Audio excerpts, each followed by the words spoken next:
أخي نومان لعلك من UK. أنا من بنغلاديش محافظة شيتاغون، ولكن حاليا أنا أسكن في بريطانيا. بريطن. نعم ما شاء الله. نعم. أتش حسنا، إذن فنحن نتحدث باللغة العربية، ولكن أولا أريد أن أشارك بعض الكلمات باللغة البنغالية. এই প্রোগ্রামটায় অংশগ্রহণ করে আপনাদের কেমন লাগলো? তো যদি ছোট্ট করে 1-2 মিনিটে আপনার একটু অনুভূতি জানাতেন যে এটা আপনাদের জন্য উপকারী কিনা, এখান থেকে কতটুকু আপনি উপকৃত হয়েছেন ইত্যাদি। আচ্ছা, আসসালামু আলাইকুম সবাইকে। ওয়ালাইকুম আসসালাম।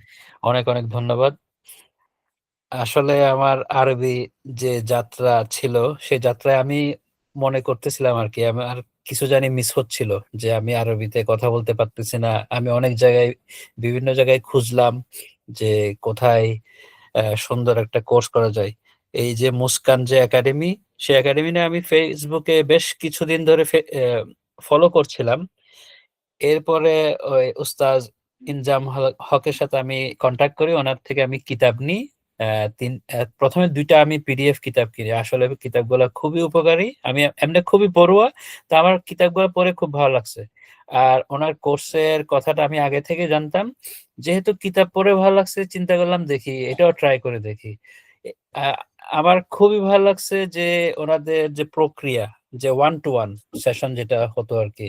যে উস্তাজ আমাদেরকে প্রশ্ন করবে আর আমরা তার উত্তর দিব। যেটা আমাদের আসলে বাংলাদেশে বলেন বা পৃথিবীর যেকোনো জায়গায় বলেন, এই জিনিসটা খুবই কম হয়। রেয়ার একটা কেস।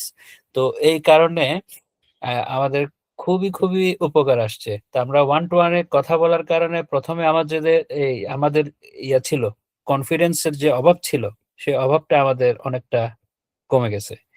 তারপর আস্তে আমরা আরবিতে কথা বলতে ইউজড টু হয়ে গেলাম। এখন আলহামদুলিল্লাহ, ভুল হোক, শুদ্ধ হোক, আমরা বলেই ফেলি।